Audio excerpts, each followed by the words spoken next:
I had always been fascinated by cryptocurrency, and I had heard that you could get some great deals on the dark web.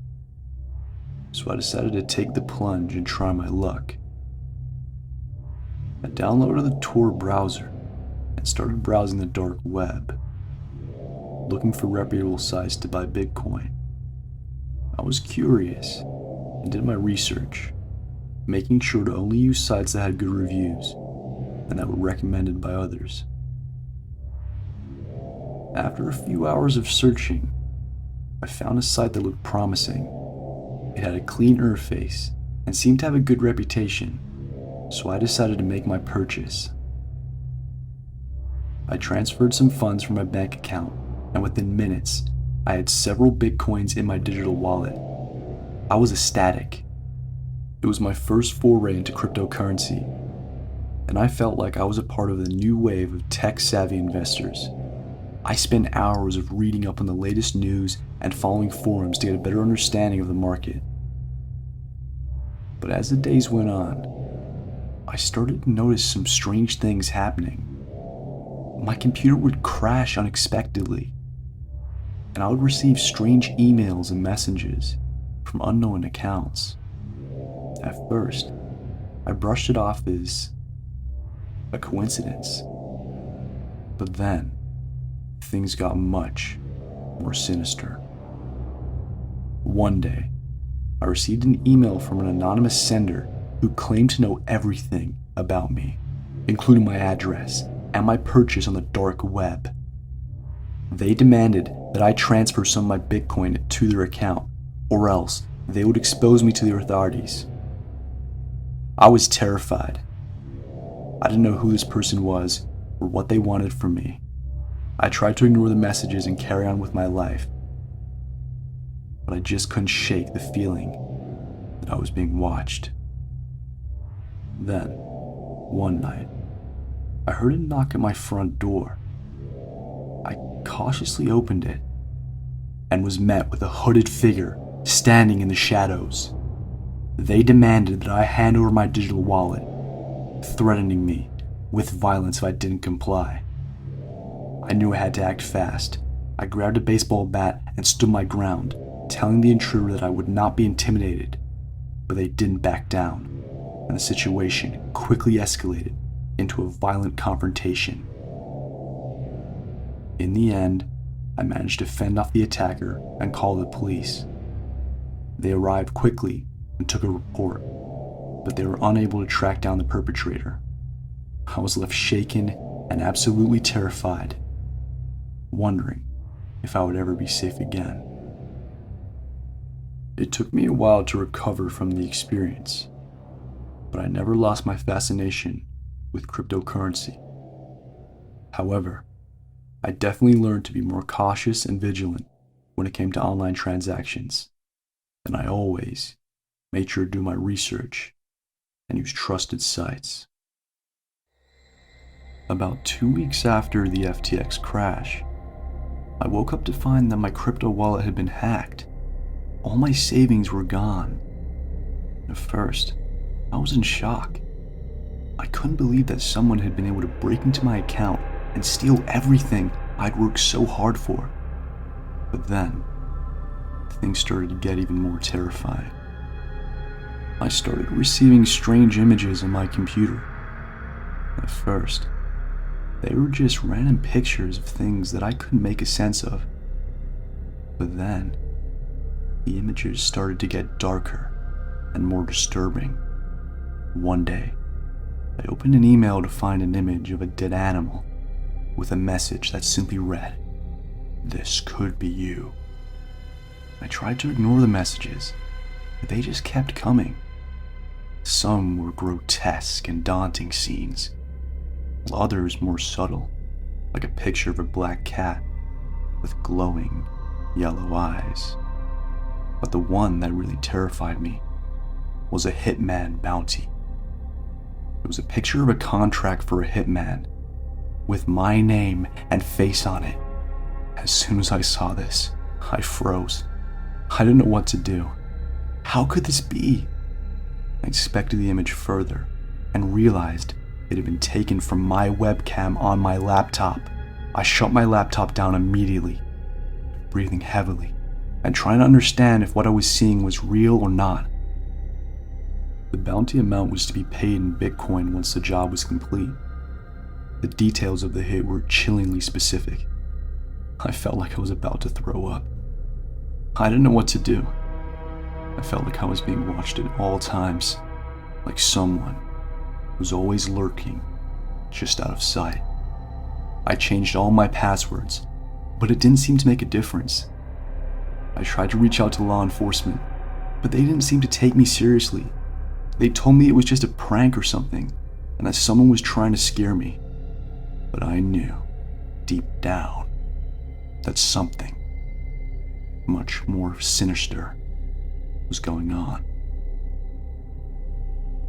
One night, as I was sitting in my dark living room, I heard a strange noise coming from my backyard. I tried to ignore it, but the sound kept on getting louder and closer. Suddenly, there was a knock on the window. I jumped, my heart pounding in my chest. And I turned on the lights. I went over and opened the door, but there was nothing. No signs of anything or anyone. I decided to let it go and move on. I later received an anonymous text message with a link to a strange website. I clicked the website and it showed a live feed from a camera that was pointed at my front door. It was a recording of me leaving the house, going to work, and coming back home. The video had been taken from a hidden camera, and I had no idea how long it had been there for. As I watched the video, I could see a figure lurking in the shadows, following me wherever I went. I couldn't make out their face, but I could tell they were watching me, waiting for the right moment to strike. I immediately called the police, but when they arrived, there was no sign of anyone, no sign of an intruder or alleged hitman. They told me that they would keep an eye out, but there wasn't much they could do. I was able to finally find the hidden camera and destroy it. After that, I never got another text, or a creepy photo for that matter, ever again. But I made a promise to myself to always be ready. Always. It was a typical Monday morning, and out of the blue, I received a strange email from an encrypted account.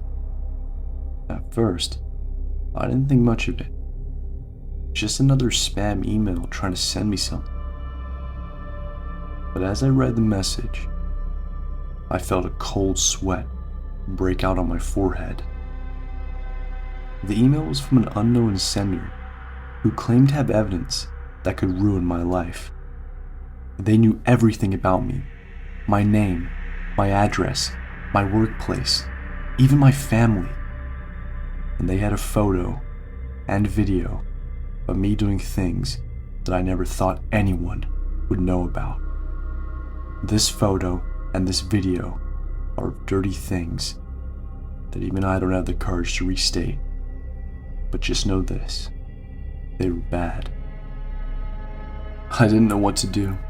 I was terrified. I felt like my life was over before it even began. I tried to reason with the sender, begging them to please leave me alone. But it was no use. They wouldn't listen. They demanded that I pay them a large sum of crypto, known as Monero, or they would release the evidence to everyone I knew. I knew that I couldn't pay the ransom. I didn't have that kind of money, and even if I did, there was no guarantee that the sender would keep their word. I tried to ignore the messages, hoping that they would please go away. But they never did. They kept coming, each one more threatening than the last. And then, the messages started to spread.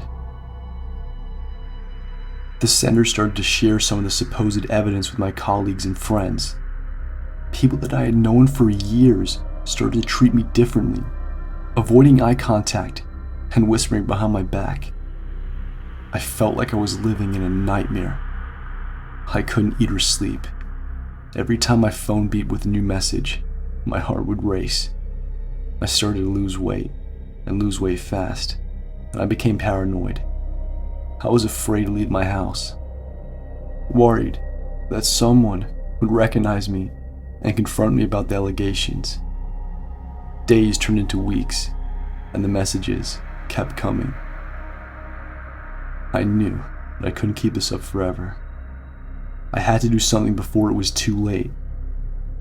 I contacted a cybersecurity expert who helped me investigate into the source of the messages. We discovered that the sender was using a sophisticated technique to hide their identity and location, making it almost impossible to track them down. And then, just as suddenly as they had appeared, the messages stopped. I never found out who the sender was or how they had obtained the supposed evidence, but the damage had already been done. I had lost my job, my friends, and my reputation. It was a traumatic experience that still haunts me to this day. I learned the hard way that the internet can be a dangerous place. And if you're somehow reading or listening to this, please be more careful with your online activity. Use me as an example. The thought of someone having that much power over me is still terrifying, and I'm constantly looking over my shoulder, wondering if they'll ever come back. I hope that my story can serve as a cautionary warning to others. Don't be careless with your online security. Always use strong passwords, encrypt your files, and keep your personal information private. And if you ever receive a message like the one I did, don't ignore it. Seek help from a professional who can help you and deal with the situation before it's too late.